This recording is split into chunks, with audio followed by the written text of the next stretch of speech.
Selamat datang dalam program Edukasi Hukum dan Etika Pers yang ditujukan bagi Anda, para wartawan, jurnalis, dan insan pers di seluruh Indonesia.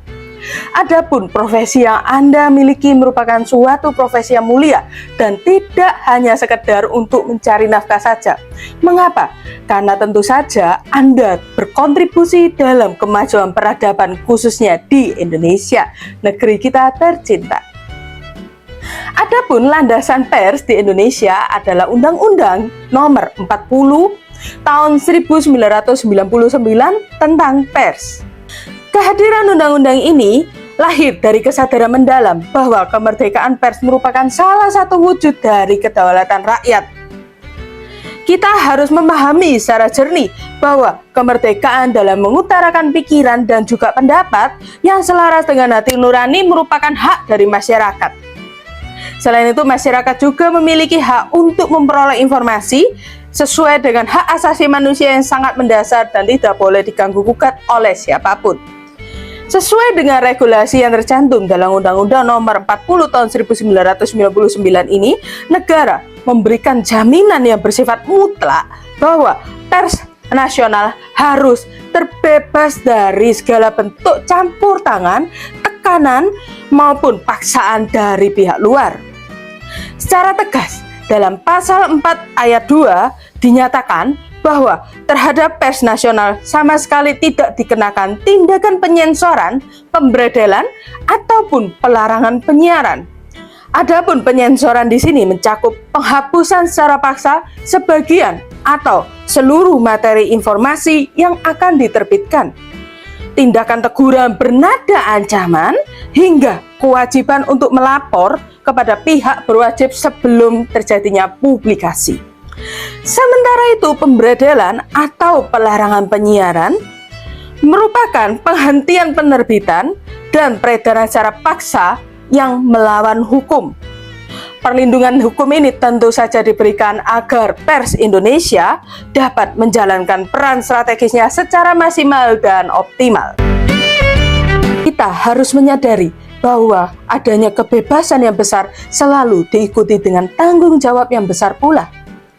Berdasarkan pasal 3, pers nasional menjalankan multi peran yang sangat krusial dan dinamis, yaitu berfungsi sebagai media informasi, pendidikan, hiburan, kontrol sosial, dan di samping itu dapat pula berfungsi sebagai lembaga ekonomi yang dikelola dengan prinsip usaha yang sehat.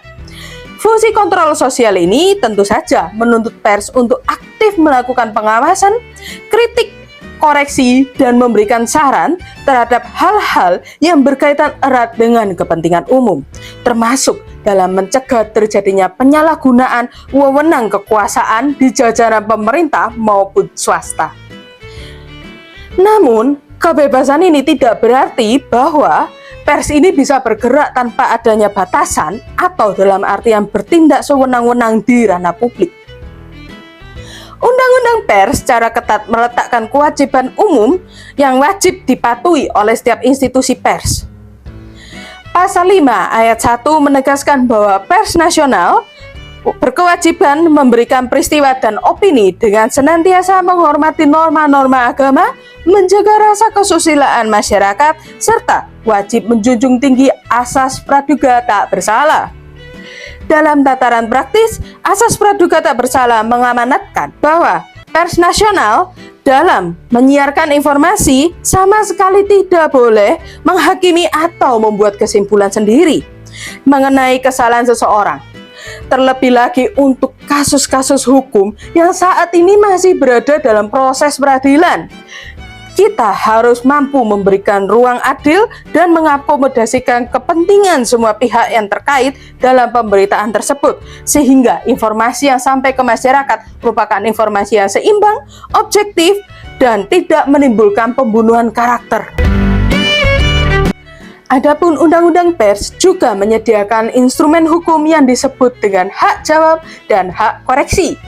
Hak jawab merupakan hak seseorang atau sekelompok orang untuk memberikan tanggapan atau sanggahan tertulis terhadap pemberitaan berupa fakta yang dirasa telah menyudutkan atau merugikan nama baik mereka. Sementara itu, hak koreksi merupakan hak setiap orang untuk mengoreksi atau memberitahukan bahwa adanya kekeliruan informasi yang diberitakan oleh pers, baik mengenai dirinya maupun mengenai orang lain. Undang-Undang Pers secara imperatif menyatakan bahwa perusahaan pers wajib melayani kedua hak tersebut, baik hak jawab maupun hak koreksi, yang merupakan kewajiban bagi media pers untuk segera melakukan ralat terhadap informasi, data, opini maupun gambar yang tidak benar yang terlanjur diberitakan sebagai bentuk penghormatan tertinggi kepada kebenaran informasi. Selanjutnya, mari kita bedah mengenai perlindungan hukum yang melekat pada diri Anda sebagai seorang jurnalis atau wartawan saat bertugas di lapangan. Dapat kita lihat pasal 8 dengan singkat namun sangat kuat menyatakan bahwa dalam melaksanakan profesinya, wartawan mendapatkan perlindungan hukum yang konkret.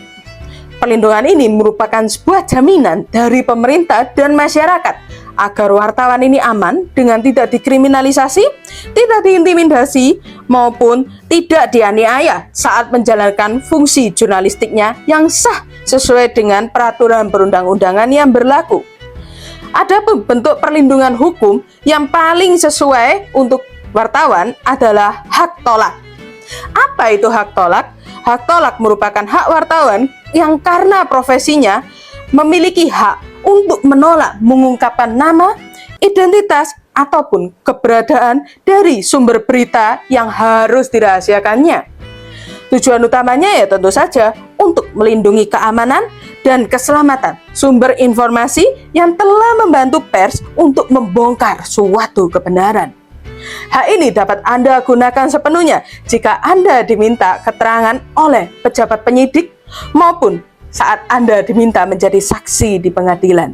Hak ini hanya dapat dibatalkan demi kepentingan keselamatan negara atau ketertiban umum yang dinyatakan secara resmi di lembaga peradilan. Undang-Undang Pers dalam pasal 9 menjamin bahwa setiap warga negara Indonesia dapat mendirikan perusahaan pers, namun dengan syarat mutlak bahwa perusahaan pers tersebut harus berbentuk badan hukum Indonesia. Regulasi ini mewajibkan perusahaan pers untuk secara terbuka mengumumkan nama, alamat, serta susunan penanggung jawab melalui media yang bersangkutan. Untuk media cetak, wajib memuat kolom nama dan juga alamat percetakan, sedangkan untuk media elektronik wajib menyiarkan identitas penanggung jawabnya pada awal atau akhir setiap siaran karya jurnalistik. Dan ini merupakan suatu komitmen terhadap wujud transparansi dan pertanggungjawaban hukum atas seluruh karya jurnalistik yang dipublikasikan. Selain itu, perusahaan pers ini juga harus memperhatikan kesejahteraan dari karyawannya, misalnya dengan memberikan kesejahteraan dalam bentuk kepemilikan saham, pembagian laba bersih, peningkatan gaji, pemberian bonus, maupun penyediaan asuransi kesehatan. Adapun undang-undang ini juga menerapkan suatu aturan yang sangat ketat dan restriktif mengenai konten komersial atau periklanan. Sesuai dengan pasal 13, perusahaan pers dilarang memuat iklan yang berakibat merendahkan martabat suatu agama, mengganggu kerukunan hidup antar umat beragama, atau yang bertentangan dengan rasa kesusilaan yang hidup di tengah masyarakat. Lebih lanjut, media juga dilarang memuat iklan minuman keras, narkotika, psikotropika, maupun zat adiktif lainnya, serta dilarang menampilkan wujud rokok atau penggunaan rokok dalam bentuk apapun di halaman atau di siarannya. Dan ini merupakan peringatan kelas bagi manajemen media bahwa meskipun pers berfungsi sebagai lembaga ekonomi, namun perusahaan pers ini tentu tidak boleh mengorbankan tanggung jawab moral, etika sosial, dan juga kepatuhan hukum demi mengejar pendapatan dari iklan semata. Undang-Undang Pers telah mengamanatkan pembentukan Dewan Pers yang bersifat independen Tujuannya adalah untuk melindungi kemerdekaan pers dari campur tangan pihak lain, menetapkan serta mengawasi pelaksanaan kode etik jurnalistik, dan memberikan pertimbangan dalam menyelesaikan pengaduan masyarakat atas kasus-kasus dalam pemberitaan. Setiap wartawan secara individu diwajibkan oleh pasal 7 ayat 2 untuk menaati kode etik jurnalistik sebagai himpunan etika profesi yang telah disepakati bersama. Sehingga apabila terjadi sengketa dalam pemberitaan, maka Dewan Pers akan menilai apakah ada pelanggaran etika sebelum kasus tersebut menggelinding ke ranah hukum, sehingga profesionalisme kita benar-benar diuji oleh standar profesi kita sendiri. Namun, apabila pelanggaran yang terjadi itu ternyata sudah memasuki ranah melawan hukum, maka bab 8 tentang ketentuan pidana siap ditegakkan dengan sanksi finansial dan kurungan yang cukup serius. Sesuai dengan pasal 18 ayat 1, memberikan perlindungan represif kepada pers dengan menyatakan bahwa setiap orang yang secara melawan hukum dengan sengaja melakukan tindakan yang berakibat menghambat atau menghalangi kinerja pers dalam mencari dan menyebarluaskan informasi dapat dipidana penjara paling lama 2 tahun atau denda paling banyak 500 juta rupiah. Sebaliknya, sanksi denda dengan nominal yang sama juga dapat dikenakan kepada perusahaan pers yang melanggar kewajiban untuk menghormati norma agama, melanggar asas praduga tak bersalah, menolak melayani hak jawab, atau nekat menayangkan iklan-iklan yang dilarang oleh undang-undang. Sementara itu, perusahaan pers yang tidak berbentuk badan hukum atau tidak mengumumkan identitas penanggung jawabnya secara terbuka tentu saja diancam dengan pidana denda maksimal 100 juta rupiah. Para rekan wartawan sekalian, Undang-Undang Nomor 40 Tahun 1999 tentang pers telah menghasilkan suatu kesimpulan besar.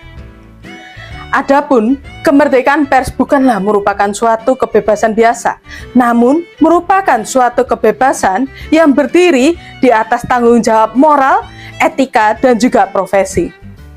Mari bersama kita junjung tinggi integritas, kebenaran, dan juga dedikasi.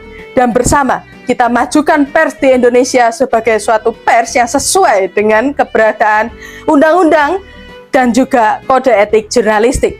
Kebenaran di atas segalanya. Sampai jumpa.